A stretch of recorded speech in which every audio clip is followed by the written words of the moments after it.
Assalamualaikum warahmatullahi wabarakatuh.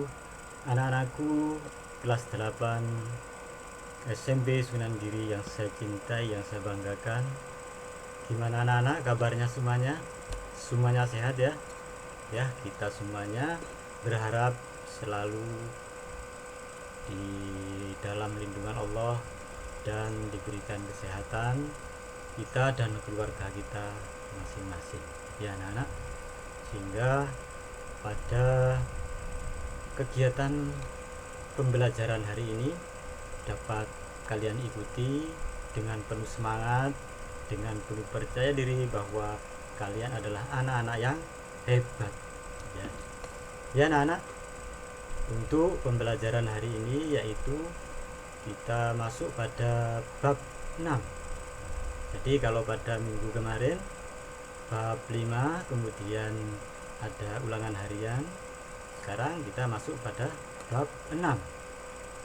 Sebelum materi pembelajaran anak-anak, mari kita awali dengan membaca surat Fatihah. Al-Fatihah.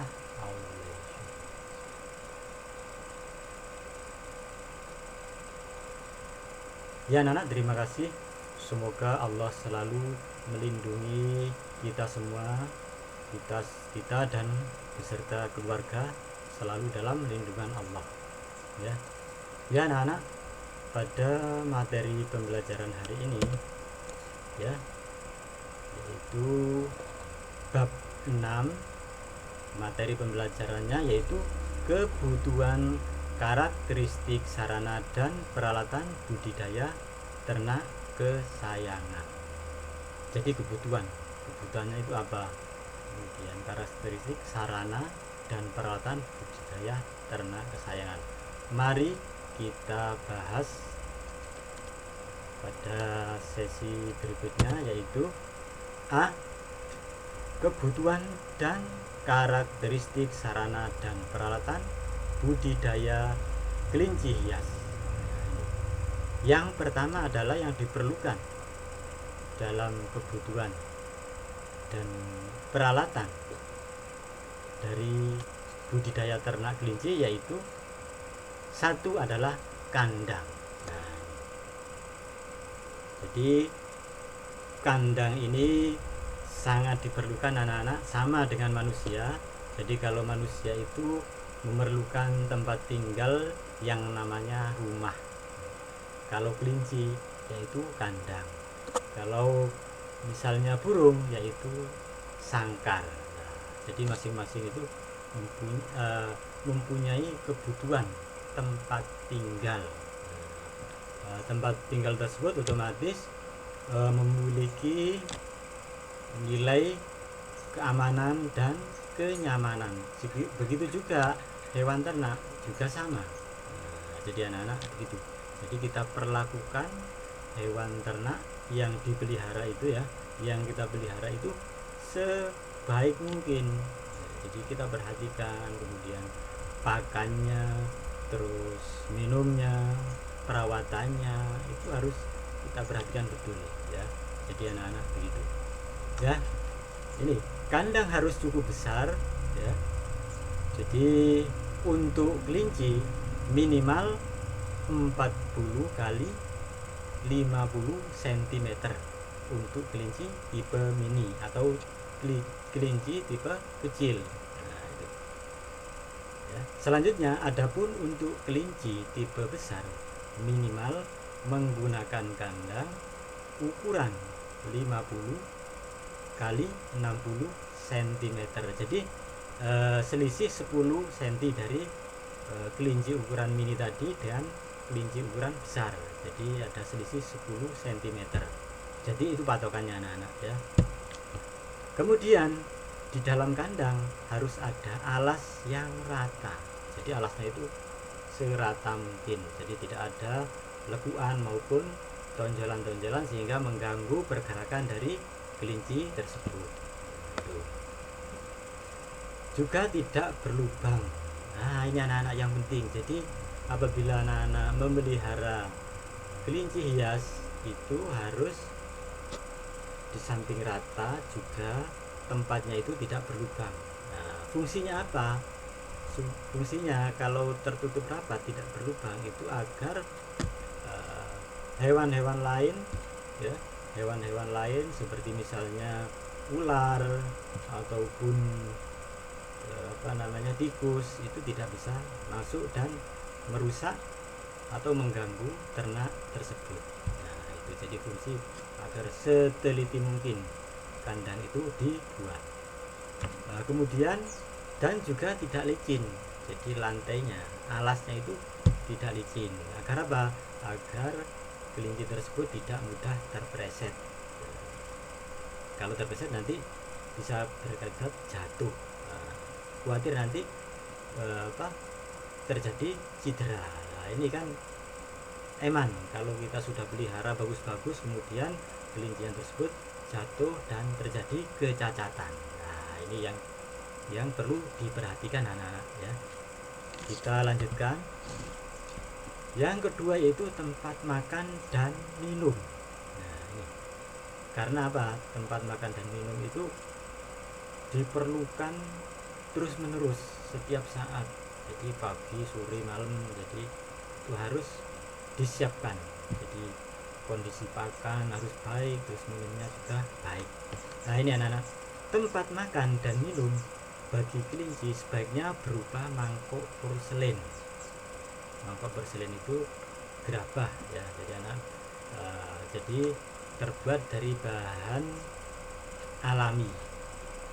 Jadi kenapa kok dikatakan lebih baik atau sebaiknya berupa mangkok porselen? Karena porselen ini terbuat dari bahan tanah liat atau bahan alami, ya, yang di situ adalah minim sekali dari campuran zat kimiawi sehingga aman untuk digunakan. Jadi itu alasannya, ya. Kemudian mangkuk digunakan untuk meletakkan pelet ke dalam atau sayuran yang segar. Nah, itu, ya. Jadi fungsinya tempat tadi, mangkuk tadi adalah untuk meletakkan makanan dan sayuran atau minuman. Ya, jadi di situ harus diperhatikan. Kembali tadi membahas tentang tempat mangkok tadi, ya, anak-anak. Kalau porselen itu sedikit dari bahan kimiawi. Kalau misalnya bahan yang lain, contohnya apa? Dari bahan plastik. Nah, padahal banyak sekali di pasaran itu bahan plastik yang digunakan wadah atau tempat pakan hewan ternak. Nah, ini hanya sebagai alternatif saja, anak-anak, ya.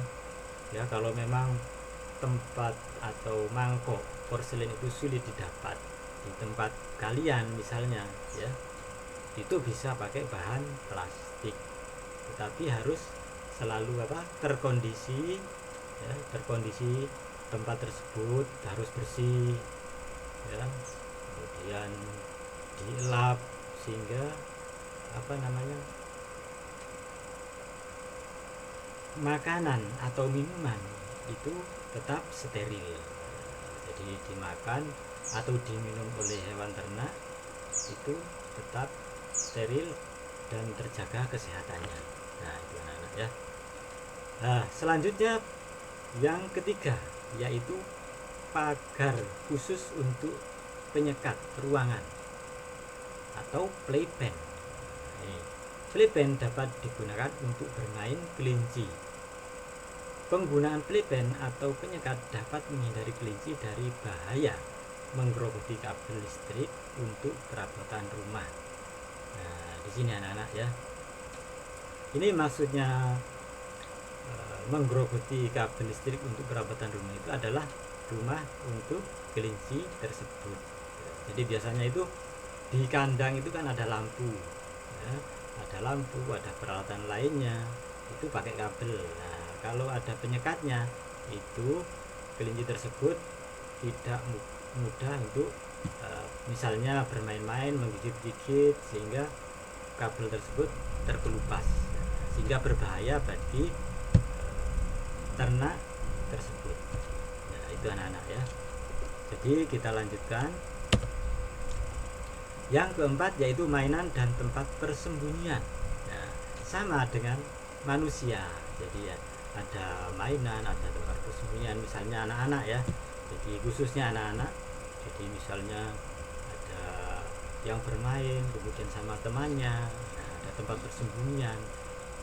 Begitu juga kelinci. Jadi ada kesamaan dalam hal apa namanya bermain.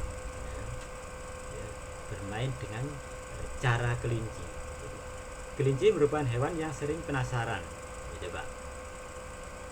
Yang sering penasaran tetapi juga cepat bosan. Nah, ya. Jadi kelinci kan biasanya kalau kita lihat gerak-geriknya itu kan selalu bergerak, ya, melompat sana kemari. Nah, kemudian cepat bosan. Tidak hanya pada satu tempat untuk bermain, tapi berpindah lagi, jadi beraktivitas permainan apa lagi. Nah itu, jadi itu sifat kelinci.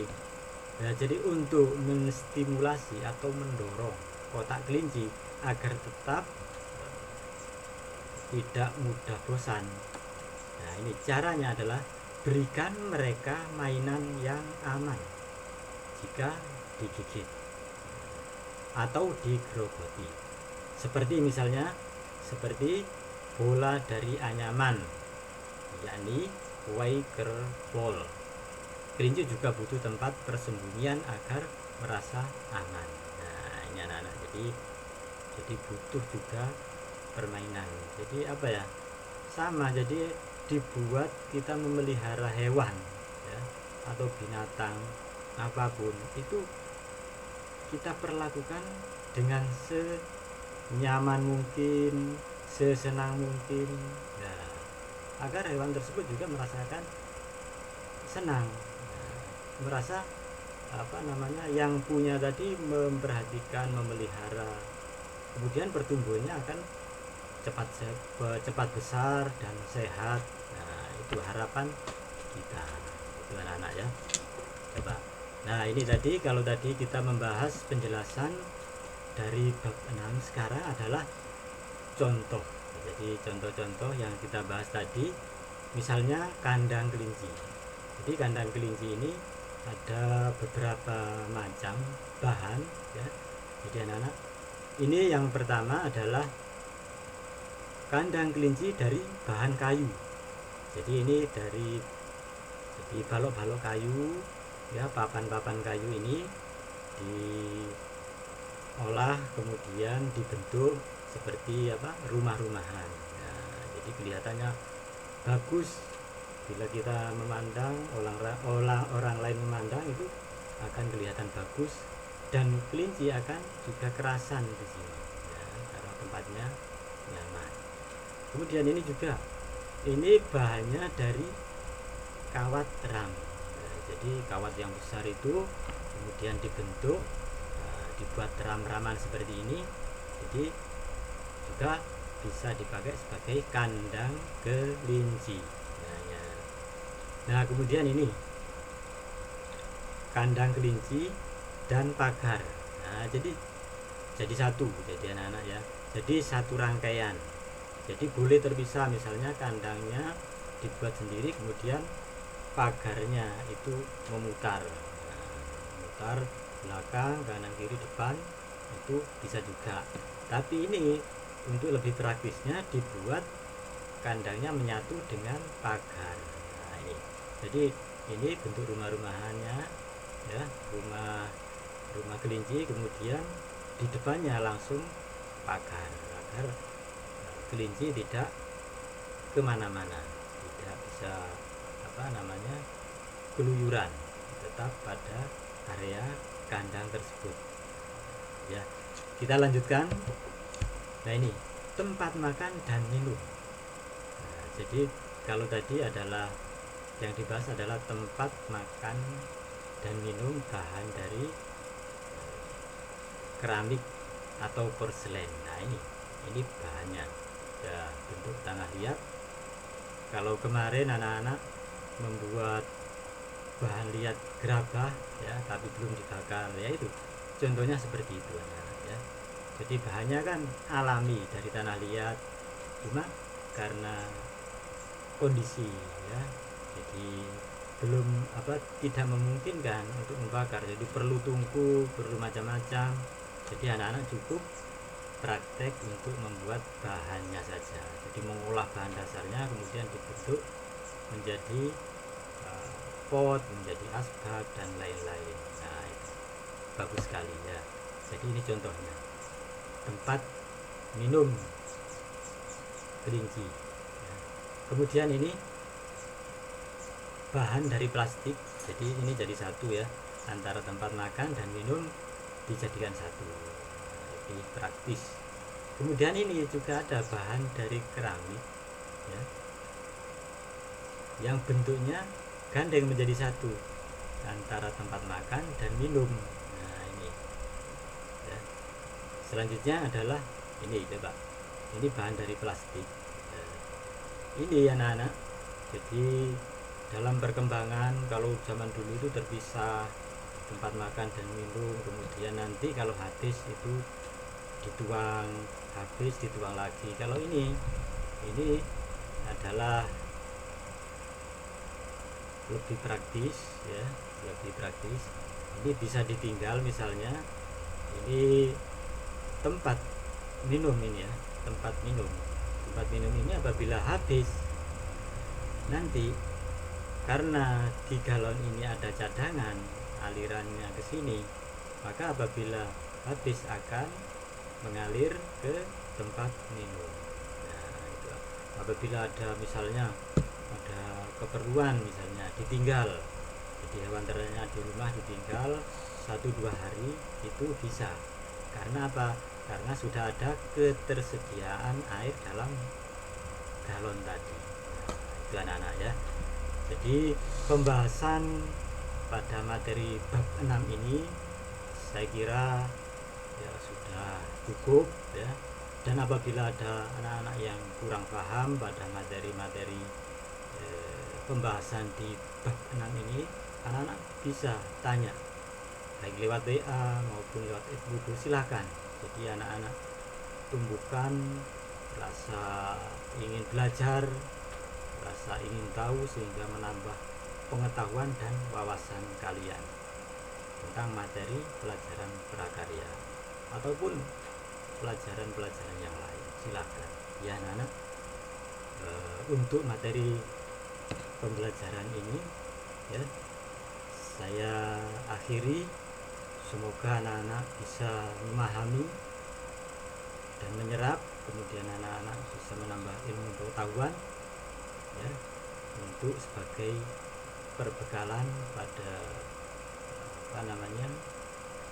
pada esok hari menyongsong ya pada hal-hal yang lebih maju di masa mendatang. Ya anak-anak, selamat, tetap semangat. Assalamualaikum warahmatullahi wabarakatuh.